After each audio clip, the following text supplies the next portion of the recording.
Hello class 12th, welcome to the online tutorial sessions for economics. I am Avnash Lambert, your economics guru, and today we are going to continue our 6th chapter, which is income determination and multiplier. In today's video we are going to do a new topic, which is types of equilibrium. Now there are basically two types of equilibrium.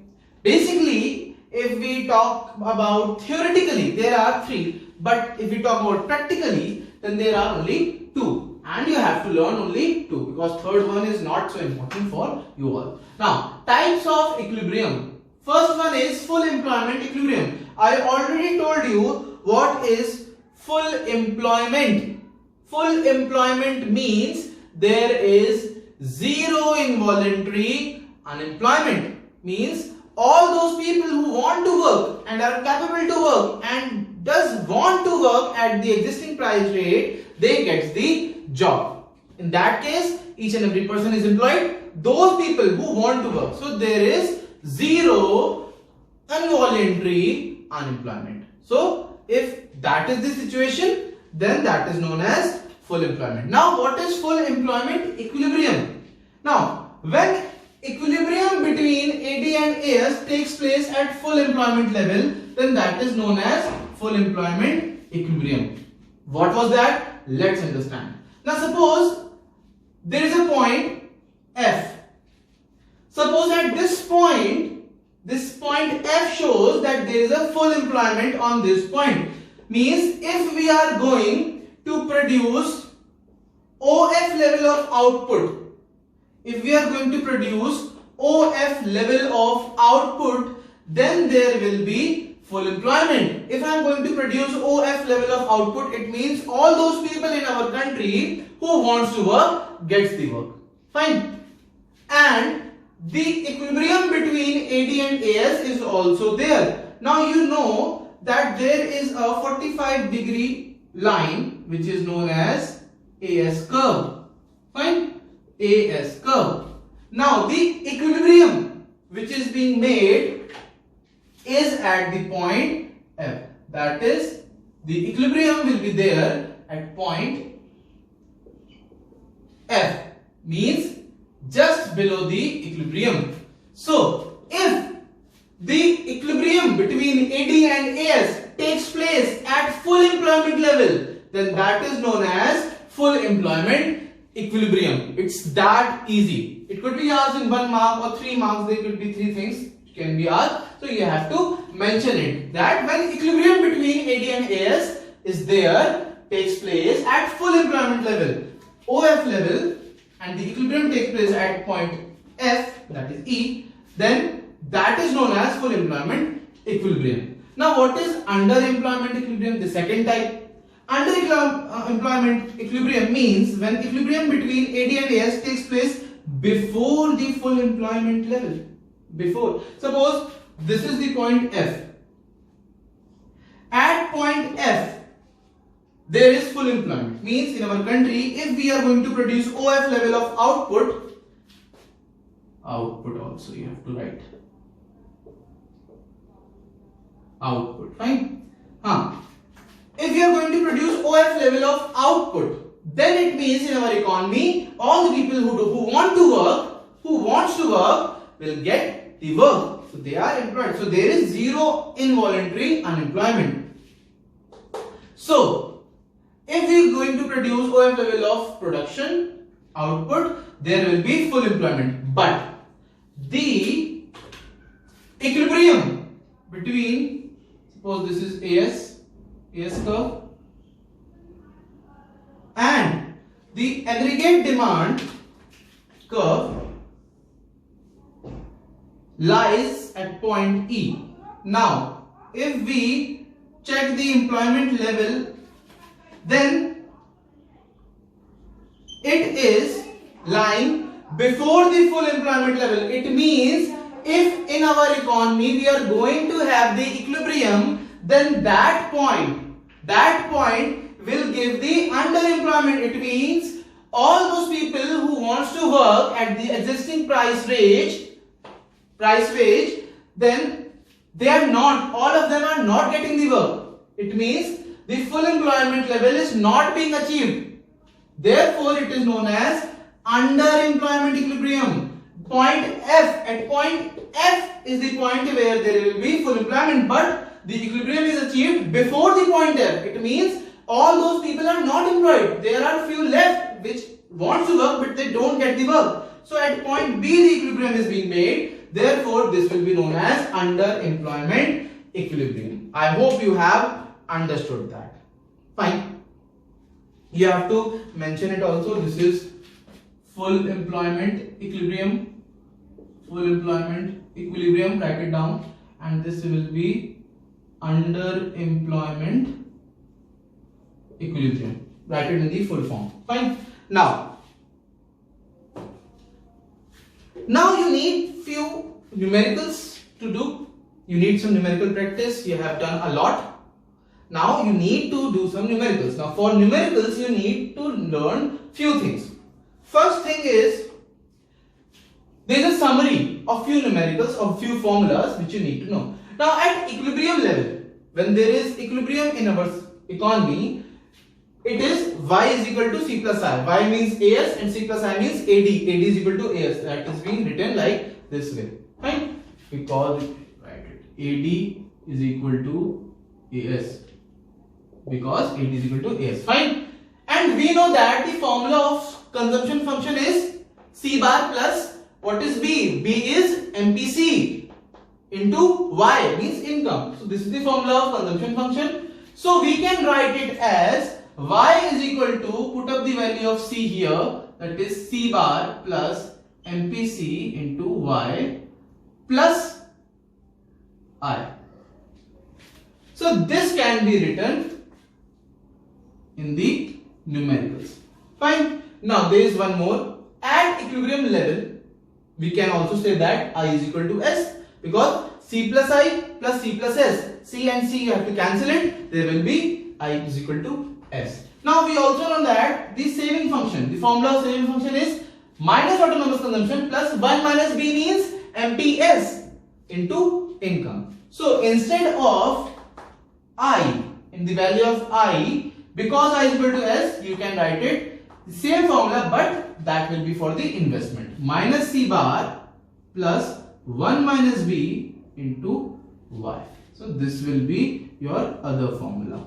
Now, the most important thing, it's not being taught everywhere. If you go for the YouTube videos, there is also lots of teachers who haven't taught this point. Now, in your books, you will find A bar. Now, let's understand it. At equilibrium level, the formula of Y can also be written as A bar upon MPS. A bar upon MPS. Now, what is A bar? So, you haven't taught us A bar. Let me teach you now. A bar means autonomous expenditure. Autonomous expenditure is the combination of autonomous consumption plus autonomous investments. If you add autonomous consumptions and autonomous investment, you get the value of autonomous expenditure. Now students, I want you all to take a screenshot so that you can complete your notes by today only. Now, let's do some numericals. Students, it's time for the numerical. Let's start with the numerical number 1. The first numerical. The numerical says that estimate the aggregate demand in an economy if the given values are such and such. The autonomous investment, that is the value of I is equal to rupees 100 crores. Marginal propensity to save means MPS. MPS is given as 0.2. Level of income. Income means Y is rupees 4,000 crores and the autonomous consumption which is rupees 50 crore. Now students, you have to calculate the value of aggregate demand. Now what is the smallest formula? We know that the value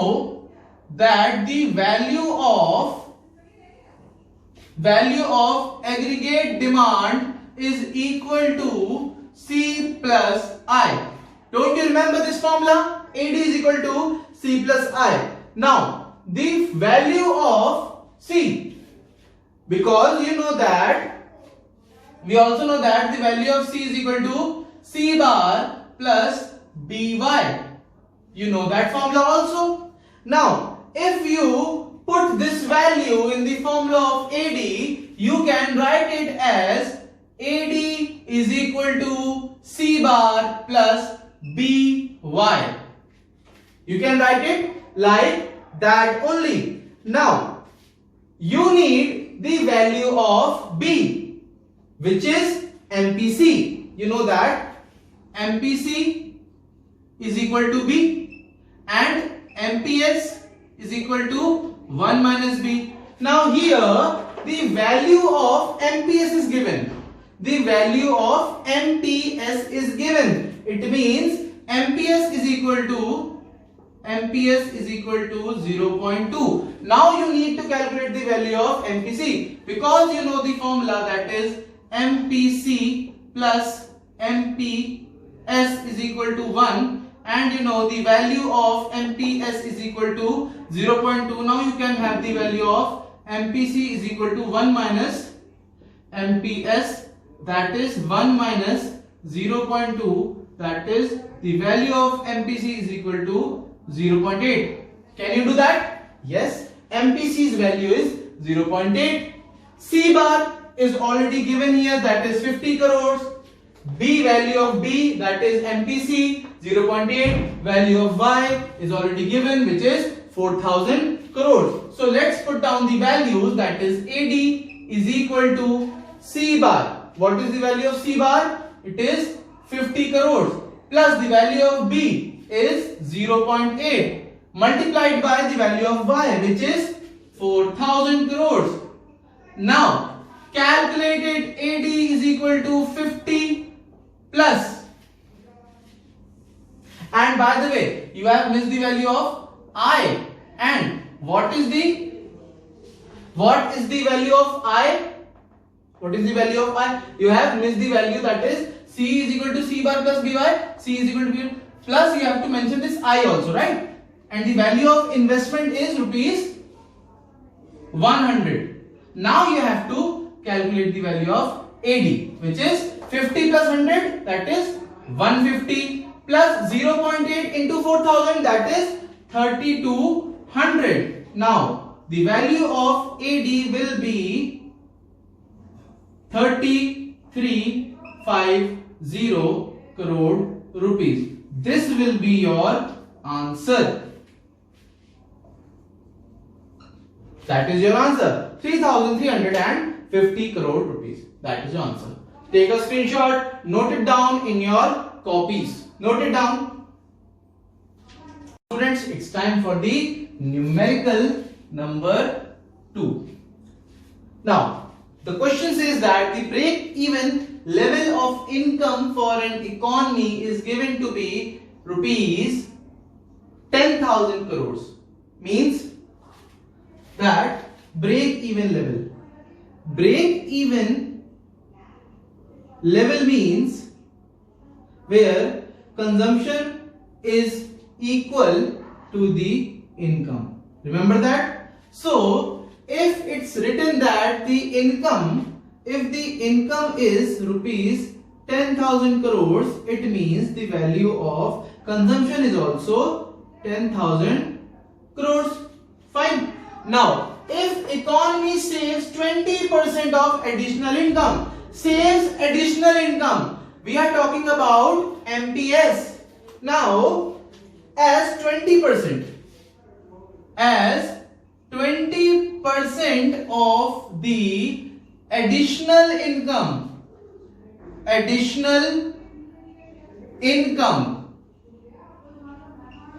as 20% of the additional income is saved. Fine, it's given that 20% of the additional income is saved. It means that, or we can say that the value of MPS is equal to 20%, or you can also write it as 0.2. 20 divided by 100, that is 0.2. Now we know that, because MPS plus MPC is equal to 1. Therefore, we can say that the value of MPC will be 1 minus MPS. That is the value of MPC is equal to 1 minus 0.2. That is the value of MPC is equal to 0.8. We got the value of MPC also here. Fine. You need both the values. You can use any value now. If economy says 20% additional, then calculate the value of autonomous consumption. Do you know any formula where autonomous consumption is there? Any formula? Any formula? Do you remember any formula like that? Yes, we know the formula that consumption function is equal to the C bar plus MPC into Y. You remember that formula? Fine. Now the value of C is 10,000 because it is break-even level, break-even point, that is C is equal to Y. So the value of C and the value of Y are equal. That is 10,000 is equal to C bar. That you have to calculate autonomous consumption. Fine. Plus B. B means MPC, that is 0.8 into value of Y. Break-even level, that is 10,000. 10,000. So this will be your equation. Now convert it according to the requirement. You need the value of C bar. Therefore, everything will be sent there. That is 10,000 minus 0.8 into again 10,000. Now the value multiply 0.8 into 10,000. That will be 8,000. Fine. 10,000 into 0.8, that is 8,000. So you can say that the value of C bar will be 10,000 crores minus 8,000 crores. The value of C bar will be 2,000 crores rupees. That is your autonomous consumption. The value of autonomous consumption, that is C bar, is rupees 2,000 crore. Now students, note it down, take a screenshot and complete it in your copies. Now students, I hope I am very clear towards it and you have completed your chapter. In the next videos, we are going to do the further chapter of the same unit. Fine. So students, that's all for today. Stay home, stay safe and see you soon.